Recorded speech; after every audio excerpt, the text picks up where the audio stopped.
Alors bonjour, aujourd'hui nous allons aborder le sujet du potentiel chimique. Alors dans un premier temps, nous allons définir le potentiel chimique et faire quelques rappels en lien avec ce sujet. Dans un troisième temps, nous allons définir la signification physique du potentiel chimique et enfin l'utilisation du potentiel chimique dans le contexte industriel. Alors nous allons aborder le sujet suivant qui est le potentiel chimique noté μ qui est exprimé en joules par mol. En thermodynamique, le potentiel chimique peut avoir plusieurs définitions, mais celle qui est la plus connue est celle avec l'énergie libre de Gibbs G. Globalement, le potentiel chimique d'une espèce I va correspondre à la variation d'énergie d'un système thermodynamique en fonction de la variation de la quantité de matière N de cette même espèce à pression, température et quantité de matière d'autres espèces constantes. La pression, la température et la quantité de matière d'autres espèces est constante car ces paramètres peuvent influencer la variation d'énergie du système. Le potentiel chimique va permettre en génie chimique de connaître la stabilité d'une espèce chimique et sa tendance à changer d'état ou réagir chimiquement. Elle permet également de savoir comment migre une espèce dans des opérations de transfert ou de diffusion. Alors, afin de bien cerner le sujet que nous abordons actuellement, revenons sur trois grands points qui sont étroitement liés au potentiel chimique, à savoir l'entropie, le deuxième principe de la thermodynamique et l'énergie libre de Gibbs. L'entropie S est une grandeur qui mesure le désordre. Plus le désordre est grand et plus l'entropie sera grand. Par exemple, on a le solide qui est très ordonné, sans mouvement, le liquide qui est un peu plus désordonné et a un peu plus de mouvement, et enfin le gaz où c'est complètement le désordre total. Ainsi, quand on passe du solide au gaz, l'entropie augmente. La deuxième loi, appliquée à un système isolé, qui est un système qui n'échange ni matière, ni chaleur, ni travail avec l'extérieur, stipule que l'entropie ne va qu'augmenter au cours du temps jusqu'à l'établissement de notre valeur d'entropie maximale, Smax. Un état d'équilibre thermique, chimique et mécanique va donc s'installer. Ainsi, parallèlement, l'entropie de l'univers augmente dans un processus spontané, ou en d'autres termes, un processus qui se produit naturellement, jusqu'à atteindre l'équilibre où l'entropie ne varie plus. Enfin, ΔG correspond à l'énergie disponible libre pour faire un travail. Si dans une réaction, on a comme ΔG moins 100 kJ, on peut faire un maximum alors de 100 kJ de travail. Pour faire un lien avec le potentiel chimique, savoir ça est important car pour la migration d'espèces dans une opération de transfert, par exemple, l'espèce va se déplacer là où le potentiel chimique est le plus petit, car c'est à ce moment-là que l'entropie du système va être maximisée, conformément au deuxième principe de la thermodynamique. Nous allons maintenant chercher à connaître la signification physique du potentiel chimique dans un contexte d'un système qui est statique. Alors tout d'abord, on a un système qui est isolé, composé de deux phases, alpha et bêta, et dans ce système, il n'y a aucune réaction chimique. Posons cette formule qui est celle de la variation de l'énergie interne U, qui va nous servir en fait dans le développement mathématique. Alors, on a donc la variation de l'énergie interne U qui est égale à T fois la variation de l'entropie moins PDV plus la sommation du potentiel chimique fois la variation de la quantité de matière de chaque espèce. Alors on applique ces formules pour les deux phases alpha et bêta et on obtient les formules suivantes. Comme on est à l'équilibre, toutes les variations du système sont nulles. En effet, on n'a aucun travail avec l'extérieur, donc variation du volume est nulle, aucun échange de chaleur avec l'extérieur, donc variation de l'entropie nulle, et aucun échange de matière avec l'extérieur, d'où la variation de la quantité de matière de l'espèce I est également nulle. De plus, selon le premier principe de la thermodynamique, on a la conservation de l'énergie interne U pour le système, donc la variation de l'énergie interne U est aussi nulle. De ces informations, on obtient que, en absence de réaction chimique, on a donc que la variation de l'énergie interne totale est égale à la variation de l'énergie interne totale d'alpha plus la variation de l'énergie interne de bêta qui est égale à 0. La variation du volume est également égale à la variation du volume de A plus la variation du volume de B qui est égale à 0. On en tire donc de cette équation que la variation du volume de A, alpha, est égale à moins la variation du volume de bêta.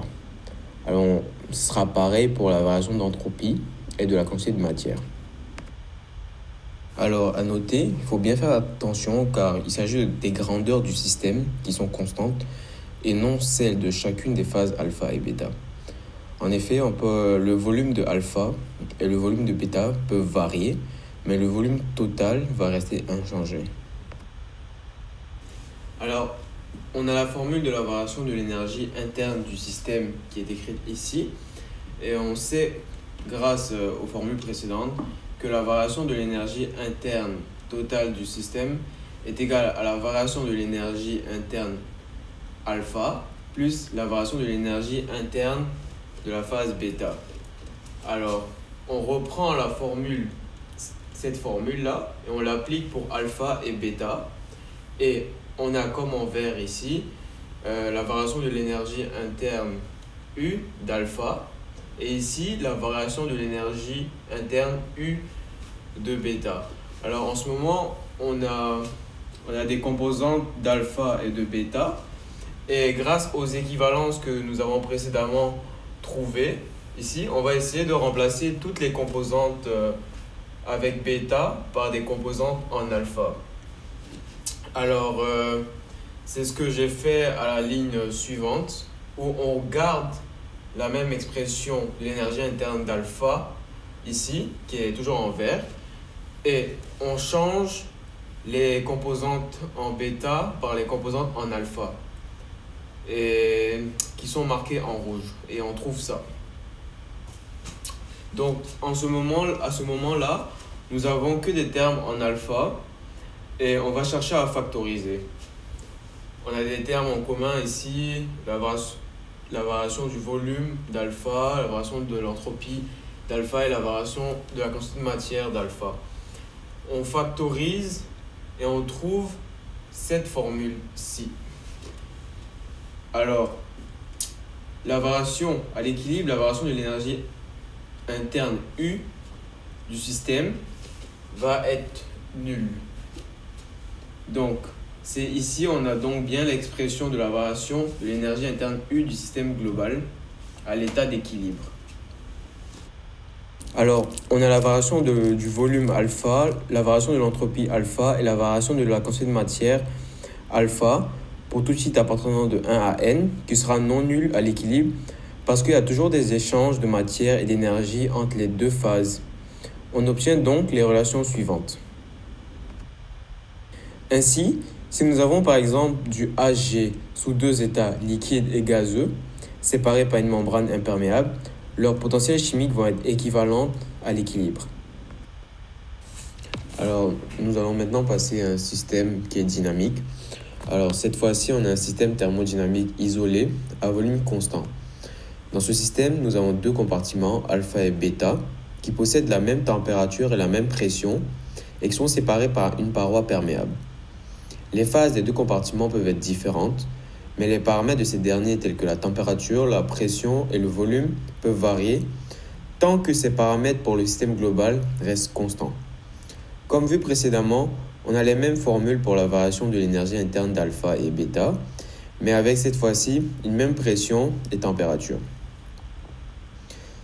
Sur le même principe que précédemment, on a que la variation de l'énergie interne du système est égale à la variation d'énergie interne alpha plus la variation de l'énergie interne bêta. On développe cette formule avec leurs équations respectives et on obtient cette formule. Or, variation du volume du système est égale à la variation du volume d'alpha plus la variation du volume de bêta qui est égale à 0. On a donc que la variation du volume de alpha plus la variation du volume de bêta dans la première équation est nulle. De plus, on a la conservation de la quantité de matière totale du système. Donc, la variation de l'énergie totale du système est égale à 0, qui est égale à la variation de l'énergie de la quantité de matière de bêta plus la variation de la quantité de matière d'alpha. On en tire de cette équation que la variation de la quantité de matière bêta est égale à moins la variation de la quantité de matière en alpha. Alors, grâce à cette équation que nous avons trouvée, nous allons remplacer dans l'équation 1 la variation de la quantité de matière de bêta par la quantité de matière d'alpha. Et ce qui va nous faire que on a 0 parce que la variation de l'énergie interne du système est nulle, est égale à T fois la variation de l'entropie de A plus la variation de l'entropie de B plus la variation de la quantité de matière alpha fois facteur du potentiel chimique de A moins du potentiel chimique de B. Alors l'expression moins P facteur de la variation du volume de alpha plus variation du volume de bêta a disparu parce que cette formule-là est égale à 0. Au final, on en tire donc cette formule.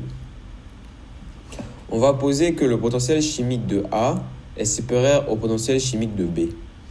T est positif et selon le deuxième principe de thermodynamique, l'entropie du système ne va faire qu'augmenter. Donc on a donc une variation de l'entropie qui est positive, ce qui va faire qu'on a une variation de la quantité de matière alpha qui va être négative, inférieure à 0. Or, on sait que variation de la quantité de matière de bêta est égale à moins la quantité de matière de alpha. D'où la quantité de matière de bêta va être supérieure à 0. On a donc une migration du compartiment alpha vers bêta où le potentiel est le plus bas. Lorsqu'il n'y a plus de migration, les potentiels chimiques vont devenir égaux et l'entropie ne va plus changer. Une des applications industrielles du potentiel chimique est l'osmose inversée qui est utilisée dans les industries afin de purifier l'eau. Tout d'abord, qu'est-ce que l'osmose ? Il s'agit d'échanges entre deux solutions liquides qui ont des concentrations en soluté différentes et qui sont séparées par une membrane semi-perméable. On aura alors le transfert du solvant ayant la concentration en soluté la plus faible vers le solvant ayant une concentration plus grande. En effet, le potentiel chimique pour le solvant le plus concentré est le plus bas et va donc induire la diffusion du solvant ayant la concentration la plus faible à travers la membrane semi-perméable. En industrie, il inverse le phénomène d'osmose en exerçant une certaine pression. L'eau la plus concentrée en soluté part donc vers la solution la moins concentrée et on obtient une eau plus pure.